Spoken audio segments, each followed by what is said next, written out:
शर्मा जी का बेटा आज मैदान पर तबाही मचाएगा। गेंदबाजों की शामत आनी तय नजर आ रही है, लेकिन आप भी सोच रहे होंगे कि कौन शर्मा जी का बेटा। आज दरअसल दो दो शर्मा जी के बेटे मैदान पर खेल रहे हैं, यानी कि आज शर्मा जी के बेटों की आंधी तूफान और तबाही आना तय नजर आ रही है। और ऐसे में शर्मा जी के बेटों को फंसाने के लिए, यानी गेंदबाजी में उनको चकमा देने के लिए कौन सी रणनीति अपनाई जाएगी दोनों टीमों की तरफ से। चूंकि एक तरफ है दाएं हाथ के शानदार हिटमैन के नाम से मशहूर शर्मा जी के बेटे रोहित शर्मा, दूसरी तरफ है युवा उभरते हुए नए सितारे अभिषेक शर्मा, जिन्होंने पिछले मुकाबले में 10 छक्कों से सजी हुई 55 गेंदों में 141 की पारी खेली है। तो आखिरकार कैसे होगी ये शर्मा जी के बेटों की शानदार जंग, किस तरीके का मुकाबला होगा और कौन सा एमआई का वो प्लान तैयार है एसआरएच के लिए, जिसकी वजह से एसआरएच को झटका भी लग सकता है, और क्या एमआई के इस प्लान से एसआरएच की हो सकती है यार। ये सब कुछ आपको हम बताएंगे इस वीडियो में। वीडियो पूरा देखिएगा, पसंद आए तो लाइक कीजिएगा, शेयर करेंगे दोस्तों में, और चैनल पर पहली बार आए हैं तो क्रिक रोस्ट की फैमिली में सब्सक्राइब बटन दबा करके अभी शामिल हो जाएगी। चलिए वीडियो को शुरू करते हैं। आप सबको पता है कि पिछले मुकाबले में मुंबई इंडियंस की टीम ने हारी बाजी दिल्ली कैपिटल्स को हरा करके दिल्ली के अंदर में, यानी अरुण जेटली स्टेडियम में अपनी वापसी के संकेत दिए थे। उस मुकाबले के अंदर में रोहित शर्मा ने थोड़ी स्टार्ट अच्छी कर दी थी, रिकल्टन ने अच्छा शुरुआत दी दिया था, लेकिन उसके बाद बल्लेबाजी की बात करें तो वहां पर जो है तिलक वर्मा का बल्ला चल गया था। जब गेंदबाजी करने आए तो कर्ण शर्मा और रोहित शर्मा की जो जोड़ी रही, यानी कि रोहित शर्मा ने बाहर से इशारा किया, अंदर आकर हार्दिक पांड्या ने कप्तानी में इंप्लीमेंट किया। उसके बाद कर्ण शर्मा की शानदार गेंदबाजी रही, प्लेयर ऑफ द मैच भी बनकर के उभर गए। और उसके बाद हुआ ये कि पूरा का पूरा मामला ही डन एंड डस्टेड हो गया और दिल्ली की टीम मैच हार गई। वहीं अगर आप देखेंगे तो एक तरफ आप अभिषेक शर्मा को देखिए। अब वो शर्मा जी ऐसे हैं जो आने के साथ गेंदबाजों की धुनाई करते हैं, पहली बॉल से अटैक करते हैं। अगर उनको आपने आउट नहीं किया तो आपको गेम से जरूर आउट कर देंगे। ये है अभिषेक शर्मा। अब अभिषेक शर्मा को अगर आप देखेंगे तो पिछले मैच से पहले उनके बल्ले से सिर्फ और सिर्फ 51 रन निकले थे, बाकी के बच्चे 5 मैचेस में। लेकिन जब छठे मुकाबले मैदान पर उतरने के लिए आए तो वहां पर शर्मा जी ने जिस तरीके से धुनाई पिटाई की, वो बता रहा है किस प्रकार की बल्लेबाजी उन्होंने की। कुल मिलाकर के देखा जाए तो वहां पर अभिषेक शर्मा ने जो बल्लेबाजी की है उसमें अगर हम बात करें तो 141 रन बनाए 55 गेंदों में, 10 छक्के जड़ दिए। और ये बता रहा है कि उनकी अगर ऐसी बल्लेबाजी चालू रही और उनके साथ जो जोरदार है ट्रेविस हेड, ये दोनों बल्लेबाज मिलकर दुनिया के किसी भी गेंदबाजी लाइनअप को अब ध्वस्त करने की तैयारी कर चुके हैं। लेकिन मुंबई इंडियंस की टीम के लिए एक बड़ी चीज है, वो ये है कि जसप्रीत बुमराह वो टीम में आ चुके हैं। अब बुमराह किस तरीके से अपनी रणनीति अपनाएंगे और कैसे आउट करेंगे, ये सवाल है। क्योंकि सबको पता है कि अभी तक अगर आप देखेंगे तो जिस तरह से मुंबई इंडियंस की ओपनिंग जोड़ी अभी तक उतना कुछ खास परफॉर्मेंस नहीं कर पाई है, उसी तरीके से मिडिल ऑर्डर में अनिकेत वर्मा को अगर छोड़ दिया जाए तो मिडिल ऑर्डर पूरी तरीके से चरमराता हुआ नजर आया है। पूरा का पूरा जो दारोमदार एसआरएच का है वो उनके टॉप ऑर्डर पर ही रहा है, ट्रेविस हेड, अभिषेक शर्मा और ईशान किशन के ऊपर में। यानी कि पहले मुकाबले की अगर बात करेंगे, जो मैच जीती थी राजस्थान के खिलाफ 286 बना करके राजस्थान ये एसआरएच की टीम, उसमें ईशान का शतक आया था, तो वहां पर ट्रेविस हेड ने बल्ला चलाया था।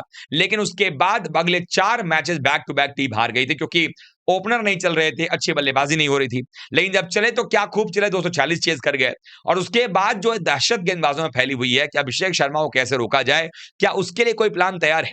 ऐसे में हम आपको बता रहे हैं कि आखिरकार मुंबई क्या कर सकती है। प्लान तो वैसे अभिषेक शर्मा के सामने या रोहित शर्मा के सामने कोई गेंदबाज तैयार कर ही नहीं सकता है, लेकिन फिर भी क्या कुछ हो सकता है और क्या वो प्लान काम करेगा, ये आप पर मैं छोड़ता हूं। एक्चुअली अगर आप देखेंगे तो जब से बुमराह है, 2 मुकाबले बुमराह ने खेल लिए हैं। बुमराह अपनी फिटनेस का भी एक तरीके से कहीं ना कहीं वो जो एक शक सुबह था कि क्या वो पूरे तरह से फिट है, वो उसको भी पार कर चुके हैं। तो बुमराह के ऊपर पूरी जवाबदेही होगी कि बुमराह आकर के शुरुआत में, चूंकि अभी तक हमने देखा है कि कुछ मैचेस से बुमराह को फर्स्ट चेंज के तौर पर लाया जा रहा है, लेकिन हो सकता है कि एसआरएच के खिलाफ दूसरे छोर से बुमराह को लाया जाए, इससे पहले कि देर हो जाए और ऊपर के ये दोनों बल्लेबाज ट्रेविस हेड और अभिषेक शर्मा, ये दोनों मिलकर पहले 4 ओवर में ही, बुमराह के आने से पहले ही 4 में 50-60 लगा दें और एक शानदार शुरुआत टीम को दे दें, तो बुमराह को पहले लगाना पड़ेगा। अब इस स्ट्रेटजी में एक झटका भी लग सकता है मुंबई को, क्योंकि मुंबई के लिए सबसे बड़ी चीज ये है कि बुमराह को वो मिडल ओवर्स में और डेथ ओवर के लिए रखा जाता है।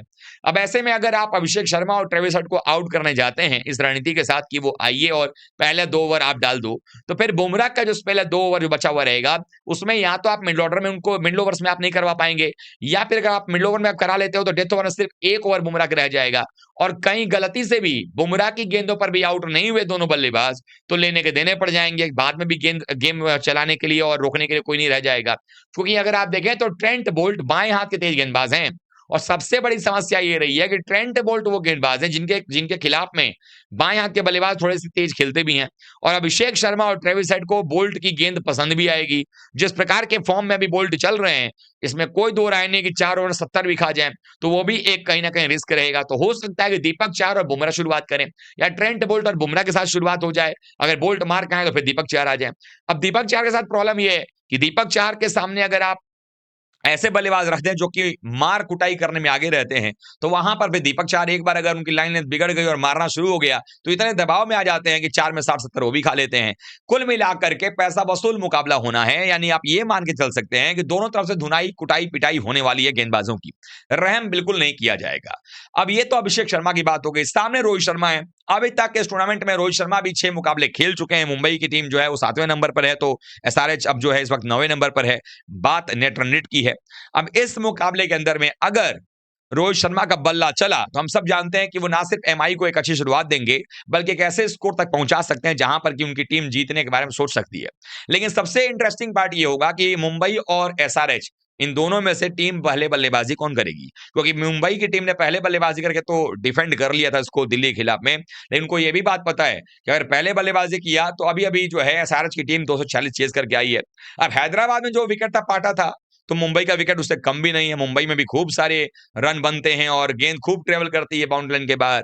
तो ऐसे में अब सवाल यह है कि जो रणनीति मुंबई बनाएगी बुमराह के तौर पर कि भाई वो आकर ट्रेविस हेड और अभिषेक शर्मा को आउट करे, वो क्या कारगर होगा?